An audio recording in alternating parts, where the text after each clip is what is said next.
Soc la lectora de l'Electra.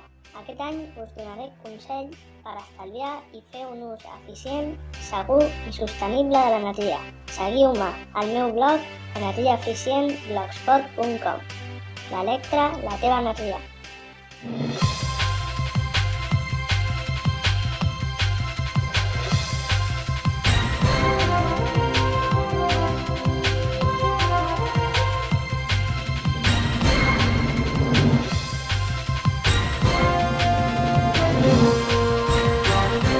Bona nit. Mentre que els partits catalanistes vaticinen un abans i un després en la relació Catalunya-Espanya, després de la manifestació de dissabte, la direcció del Partit Popular a Catalunya diu des de la Roca que l'única manifestació massiva va ser la dels ciutadans que no van assistir a la protesta.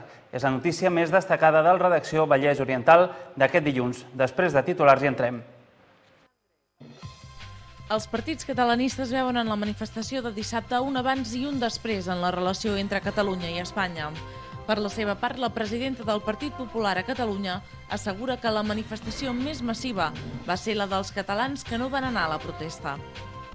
Sant Celoni celebra la primera setmana gastronòmica amb demostracions de cuina en directe, cates de vins i altres activitats. El cuiner i ambaixador culinari del Baix Montseny, Santi Santamaria, entrega els premis Mercat a Taula. La vila vol potenciar la cuina com a element turístic. La Festa del Foc i de l'Aigua de Caldes de Montbui torna un any més a fer les delícies dels calderins i els turistes. Les elevades temperatures fan que l'activitat tingui una gran participació, un acte molt esperat cada any pels seus seguidors.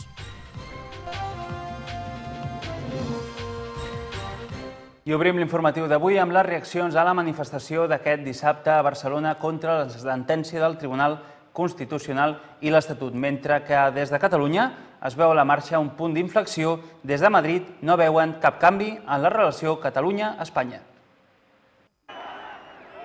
La massiva manifestació de dissabte suposa per a la majoria de líders polítics catalans un punt d'inflexió en la relació entre Catalunya i l'estat espanyol, una declaració que van fer a la mateixa manifestació i que l'executiu espanyol ha negat a continuació. El govern de Zapatero ha mostrat respecte per aquesta protesta, però no creu que perillin les relacions bilaterals. Una qüestió que Zapatero haurà de tractar amb el president de la Generalitat els pròxims dies en una reunió que tindrà lloc a la Moncloa la setmana vinent per parlar sobre les conseqüències de la sentència de l'Estatut. Montilla va repetir ahir que després de la manifestació cal seguir defensant l'autogovern de Catalunya. Per al líder de l'oposició, Artur Mas, la manifestació ha començat a canviar el curs de la història i aposta ara pel dret a decidir. Tot plegat en una setmana clau en l'àmbit polític en la que el Parlament de Catalunya té previst de celebrar un ple monogràfic per donar una resposta política unitària a la sentència, un ple que podria coincidir amb el debat de política general al Congrés dels Diputats, on el Parlament hi traslladaria la resolució que s'hi aprovi.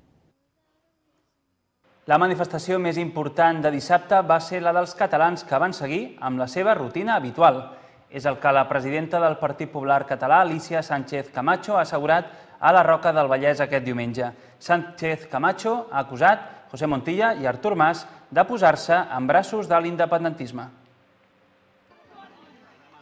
El Partit Popular del Vallès Oriental ha fet el primer aplec comarcal de la seva història aquest diumenge. Una trobada per preparar les autonòmiques i que, segons la formació conservadora, ha aplegat 300 persones. Però sobretot ha tingut la presència de la presidenta del partit a Catalunya, Alicia Sánchez Camacho. I un aplec que ha coincidit amb el dia després de la gran manifestació a Barcelona contra la sentència del Tribunal Constitucional. Va ser una manifestació en favor de la independència de Catalunya de la resta d'Espanya. Els crits que més es van sentir van ser els d'independència i els d'adeu a Espanya. Per tant, jo lamento que el president de la Generalitat, el senyor Montilla i el senyor Mas, anessin a una manifestació per la independència de Catalunya i en la que es deia adeu a Espanya. El PP és l'únic partit que defensa l'Espanya constitucional a Catalunya, segons Sánchez Camacho. El senyor Mas i el senyor Montilla van alentar a la insumissió legal perquè estaven alentant a l'incompliment del nou Estatut Constitucional i, per tant, això és d'una gravíssima irresponsabilitat. Crec que ahir es va donar l'exercici d'actuació de més gran irresponsabilitat del senyor Montilla i del senyor Mas, donant ales i fomentant l'independentisme català. La manifestació no va ser a favor de l'Estatut, sinó a favor de la independència, diu la dirigent conservadora, que a més assegura que s'ha utilitzat en favor de l'independentisme l'assistència de molts catalans de bona fe. Lamenta els intents d'agressió al president de la Generalitat, però assegura que Montilla no hi hauria d'haver estat mai. A més, diu que el Partit Popular no té res a pactar ni a parlar amb aquesta Convergència i Unió. En canvi, ha posat com a exemple de convivència i unitat la selecció estatal de futbol.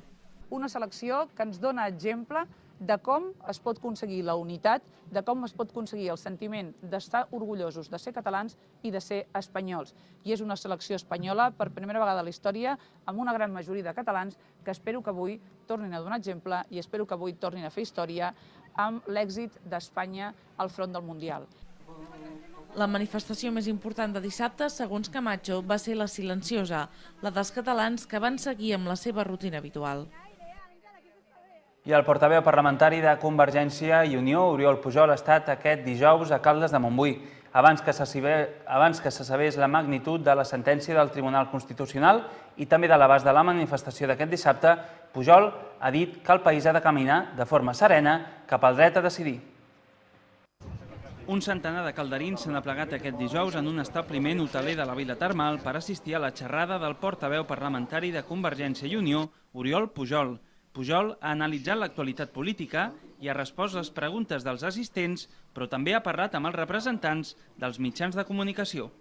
El país haurà d'emprendre noves vies.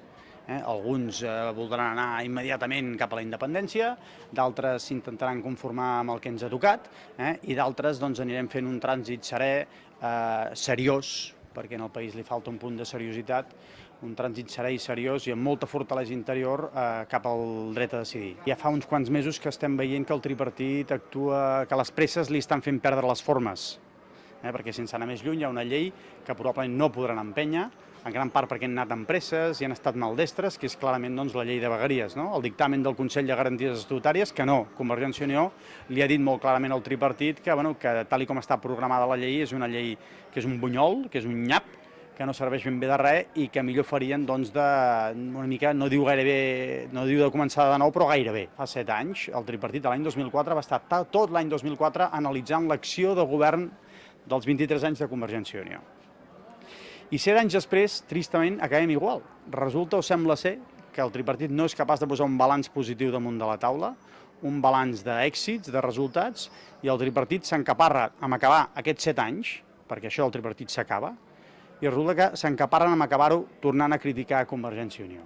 No és normal que després de 7 anys de govern la comissió d'investigació que es munti sigui per investigar l'oposició, per erosionar l'oposició i per, en el fons, fer-li, els últims mesos de la legislatura, un tribunal polític a Convergència i Unió.